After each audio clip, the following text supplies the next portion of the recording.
Oui? Oui, la saison 1 de Lost est la meilleure saison de l'histoire de toutes les séries télévisées. Oui. You are everybody. You are everybody.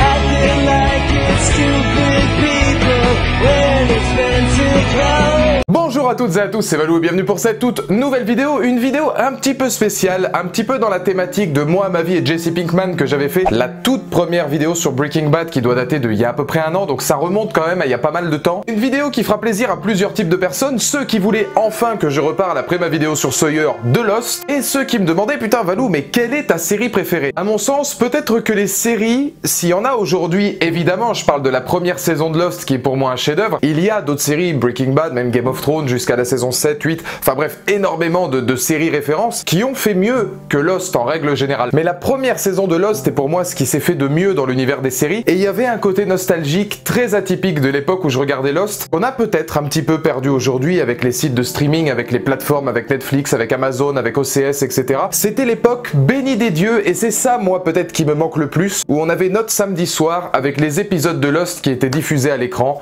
et ça faisait vachement plaisir quand même.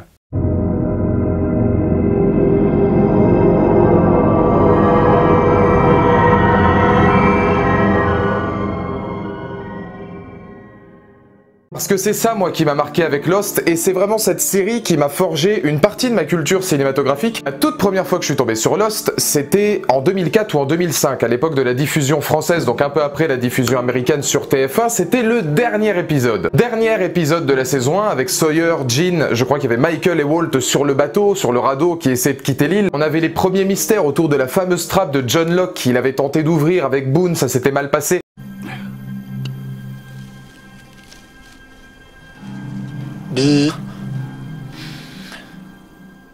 J'étais tombé sur cet épisode-là, et je devais être jeune en 2004, je l'étais encore à peu près, je le suis beaucoup moins maintenant, je devais avoir 11-12 ans. Et même à 11-12 ans, je me suis dit, Evangeline Lilly est vachement jolie, bon ça c'était pour l'anecdote, et je me suis surtout dit, c'est quoi cet ovni de série qui vient de me tomber dessus? Et une semaine, peut-être un mois après, je me suis acheté le coffret, j'ai tout regardé d'affilée. Ça a été pourtant le premier binge-watch que j'ai fait de ma vie, parce que il fallait que je découvre les mystères de l'île, il fallait que j'apprenne à découvrir tous ces personnages-là, et c'était une autre époque. C'était une autre époque puisque c'était le temps où à la télévision sur TF1, une série était encore capable de faire 7 à 8 millions de téléspectateurs, sachant qu'aujourd'hui, il y a peut-être plus beaucoup de monde qui regarde leur série directement en prime time, en première sur la télévision. Avec Netflix, avec OCS, avec les plateformes de streaming, on est beaucoup plus à l'heure US, mais à l'époque, c'était beaucoup moins possible, et c'était quand même le rendez-vous du samedi. C'est-à-dire qu'après avoir dévoré cette saison 1, tous les samedis de l'été, j'étais devant ma saison 2 à me dire, putain, mais qu'est-ce qui va arriver à Sawyer, à rencontrer Ana Lucia, à rencontrer Monsieur Echo. Lost, ça a été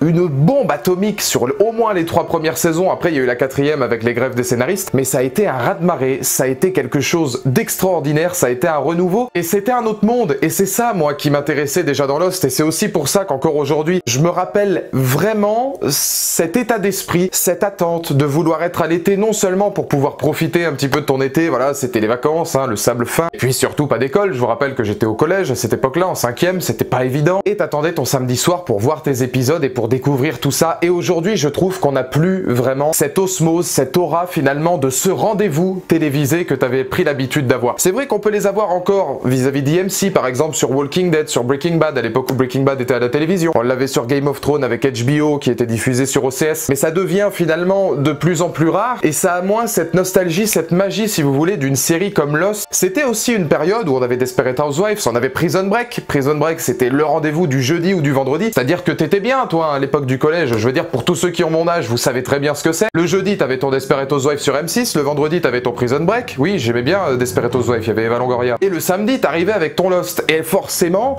ton week-end avait une autre saveur. Là, c'était vraiment une saveur assez particulière. Et Lost, c'est la seule série que j'ai regardée, je crois, 3 ou 4 fois. Il y a des séries que j'ai regardées plusieurs fois, il va falloir que je me refasse Sons of, Breaking Bad, je l'ai regardé 2 fois. Mais Lost, que ce soit sur TF1, que ce soit ensuite avec tous les coffrets que j'ai rachetés, ou même le samedi soir soir il y a 3-4 ans sur France O, qui je cite d'ailleurs est la meilleure chaîne du PAF, hein, du paysage audiovisuel français, puisque c'est la chaîne des dom-toms. Et Lost avait cette capacité, je trouve, cette aura qui en fait aujourd'hui ma série culte, ma série numéro 1, d'avoir cette sensation que le spectateur est un membre de cette famille. Lost finalement est aussi un des survivants du vol océanique 815 et que chaque épisode te donnait envie de retrouver le suivant. Chaque épisode était structuré à merveille pour que tous les personnages soient importants, c'est-à-dire avoir un panel de 20-25 acteurs et de tous les travailler d'une manière exceptionnelle sur chaque épisode sans en laisser aucun de côté. On pouvait avoir un épisode centré sur Jack, le principe des flashbacks et des flash-forward, enfin voilà, là on va enfoncer des portes ouvertes, mais c'est beaucoup plus sentimental le fait de retrouver par exemple Sawyer, Monsieur Echo. Il y a des scènes que j'ai en tête entre Monsieur Echo et Benjamin Linus, entre Monsieur Echo et John Locke, tout ce principe autour de la religion, toutes ces scènes qui se déroulaient au Nigeria. Si vous le permettez, je vais commencer par le commencement. Bien avant Jésus-Christ, le roi de Judée était un homme qui s'appelait Josias. Quand vous dites le commencement, c'est vraiment le commencement. Sawyer, le personnage de Sawyer, qui était finalement un faux solitaire, qui m'a énormément apporté. C'est aussi pour ça que je dis que c'est une vidéo qui est assez personnelle. Sawyer, ça a été le premier personnage sur lequel je me suis assimilé. C'est le premier, même à l'âge de 11, 12, 13, 14 ans, le temps de toutes les saisons de Lost, et plus tard encore aujourd'hui à mon âge, puisque j'avais fait une vidéo sur Sawyer l'année dernière, c'est le personnage qui préfère être détesté, parce que c'est beaucoup plus simple finalement d'être détesté, plutôt que d'assumer que des gens ont besoin de toi alors que tu penses ne pas être à la hauteur. Il y a quelque chose de vraiment symbolique vis-à-vis de ce personnage-là. C'est un anti-héros magnifique et c'est vrai que moi je me suis beaucoup assimilé à ce personnage parce qu'il me parlait, parce que je me retrouvais en lui. Et ce côté bad guy qu'en est pas vraiment un, qui préfère faire le bad guy alors qu'il l'est pas du tout parce que c'est plus facile d'être détesté pour ne pas avoir à subir les conséquences de tes actes. Hé, c'est les messages écrits par tout le monde. Ouais, monsieur. C'est personnel. Ouais.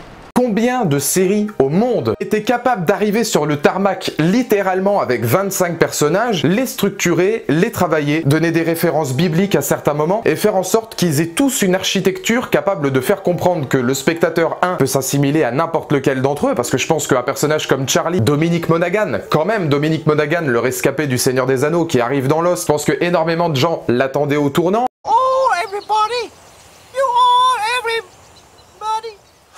Un personnage profondément gentil mais torturé par l'héroïne, par sa relation avec Claire, qui va finir par disparaître de manière tragique. Tout le monde s'est attaché, certains se sont peut-être assimilés à lui, et il avait une cote de sympathie super émouvante. Et quitte à parler d'émotion, pourquoi aussi aujourd'hui Lost est une de mes séries préférées? Et c'est là que c'est pas simple, parce que c'est là que les frissons arrivent. C'est pour la bande-son d'un homme qui aujourd'hui est mon compositeur préféré. Dieu bénisse J.J. Abrams et Lost de m'avoir fait rencontrer Michael Giacchino, qui aujourd'hui, voilà, je le dis, est un compositeur extraordinaire. Il a fait énormément pour l'industrie musicale, et c'est lui qui, sur chaque scène, sur chaque situation de Lost, me donnait des frissons. Je repense à vraiment tout un tas de symphonies quand le radeau part dans la saison 1, même les toutes premières musiques qui arrivaient quand on était sur l'île, quand on voyait le regard de Sawyer qui allumait sa clope. Lost, pour moi, c'était presque une œuvre cinématographique. Il y avait une réalisation, une mise en scène, aussi à certains moments par J.J. Abrams, qu'on connaît aujourd'hui, qui est dans l'industrie du cinéma, qui a relevé Star Trek. J'ai pas dit Star Wars, j'ai dit Star Trek. Mais il y avait des cerveaux derrière, même de la part des scénaristes. Alors oui, effectivement,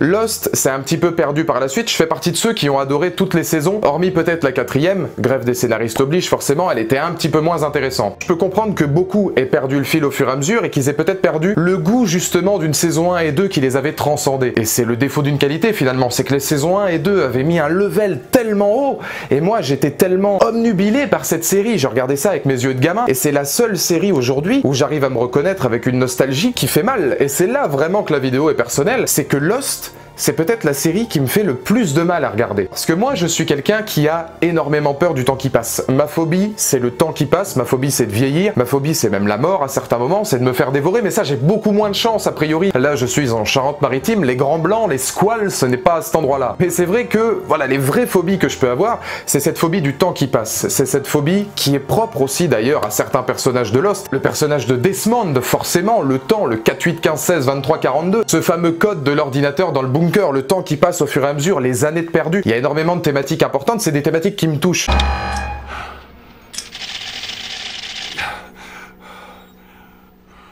Parce que moi, mes grandes phobies, ça a aussi été de me dire, j'ai peur du temps qui passe, et j'ai peur de vieillir, t'as déjà 26 ans, qu'est-ce que tu vas faire? Le temps passe beaucoup plus vite qu'avant. Et quand je regarde une série comme Lost, comme un con, je suis autant ému de ce que je regarde, de me dire putain ça me rappelle une époque que j'adorais, de me dire putain ça me rappelle une époque que j'adorais mais qui remonte à très très longtemps. Et alors je parlais de la musique de Giacchino tout à l'heure, pareil, c'est paradoxal parce que je l'adore, c'est elle qui me fait reprendre des dizaines d'épisodes, mais bordel, qu'est-ce qu'elle est dure à écouter. Dure parce qu'elle fait autant de mal que de bien, c'est la nostalgie pure qui sait que je n'aurais peut-être plus jamais en fait ce genre de découverte. Et être enfermé dans ces morceaux systématiquement, ressentir autant de nostalgie, ça peut clairement te renfermer dans le passé, alors que pourtant aucune autre musique ne peut me donner autant d'émotions. Et c'est cette sensation qui est particulière, et c'est peut-être là-dessus que je terminerai ma vidéo. Pourquoi Lost est ma série numéro 1? C'est parce que c'est la seule qui me permet de me faire prendre conscience que dans une enfance que j'ai eue qui était pas extraordinaire, dans une adolescence que j'ai eue qui était pas forcément très intéressante non plus, et où j'ai beaucoup souffert, Lost c'était un échappatoire. Je pense que c'est une série qui m'a sauvé, et c'est là l'importance en fait de grandir avec le cinéma, de grandir avec les séries télévisées et d'y accorder une passion et d'y accorder quelque chose de plus profond que ce qu'on essaie de nous donner. Et de nous dire que cette série-là, elle nous a complètement transcendé, elle nous a changé, c'est changer avec une série, changer avec un personnage, se comprendre. Moi je me suis beaucoup plus compris quand j'ai regardé Sawyer vis-à-vis de qui j'étais, je me suis dit tiens, c'est marrant, ce personnage me ressemble, est-ce que du coup je peux m'assimiler à lui? Si oui, est-ce que ça veut dire que je suis lui? Comment je peux faire pour m'améliorer? Il y a tout un tas de questions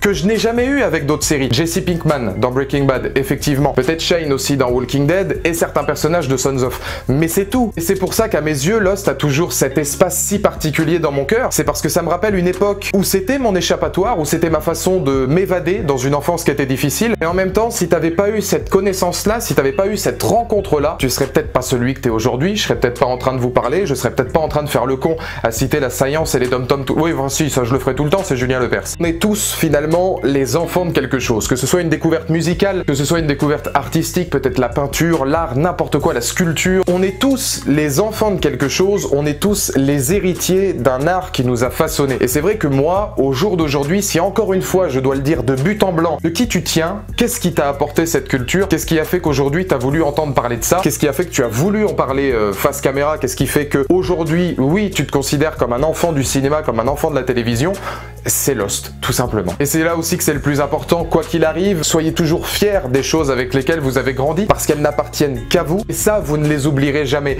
Que vous ayez peur comme moi du temps qui passe, ou que vous ayez absolument pas peur de vieillir, etc., que vous ayez un regard ultra bienveillant sur le passé, ou que ce soit un petit peu plus douloureux, il y aura toujours quelque chose qui vous aura fait grandir. Il y a toujours quelque chose qui aura fait de vous quelqu'un de différent des autres. Ne l'oubliez jamais, soyez-en fiers, et surtout, revendiquez-le. Revendiquez-le à 100% parce que ça n'appartient qu'à vous. Ça a été une invention non seulement professionnelle, mais aussi très personnelle. Et dans les commentaires ci-dessous, j'aimerais beaucoup que vous me disiez, vous, quelles sont les séries qui vous ont façonné comme ça? Si on devait vous dire par exemple, moi ma vie est, insère ton prénom et ton nom juste en bas là. Quelle est donc la série qui vous a forgé? Quelle est la série avec laquelle vous vous êtes dit, je crois que demain je serai plus tout à fait pareil? Parce que je me suis compris autant que j'ai compris les personnages. Et ça, je pense que c'est quelque chose que seul Lost et quelques autres ont réussi à me donner.